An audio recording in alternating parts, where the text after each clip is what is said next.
Sir Byron, you have a question? Ma'am, sa tingin niyo kanino po nagagaling yung command na hindi kayo paalisin, hindi papasukin yung ambulansya? Of course, sino bang nag-aangkin ng House of Representatives? Di ba si Martin Romualdez lang naman? Anong sabi ni Joel Chua? Ni Congressman Joel Chua kay Congressman Pulong Duterte? Sundalo lang ako. Ano sabi ni Congressman Pulong Duterte sa kanya? Sundalo lang din ako. Pero pag isang sundalo nag-abuso, lalaban yung isang sundalo.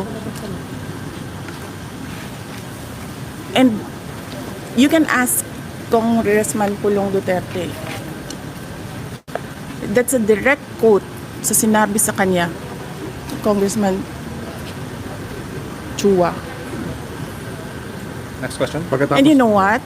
Kasi sinasabi ng doktor na parang isettle na lang namin yung charges. Kung ano man yung charges.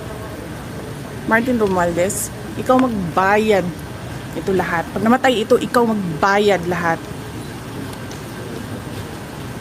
Kung ano ang gusto ng nanay ni Zuleika Lopez, ikaw magbayad lahat.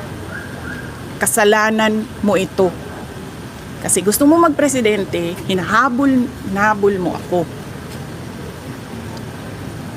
Tigilan mo na yung ambisyon mo. Wala nga boboto sa'yo. Wala.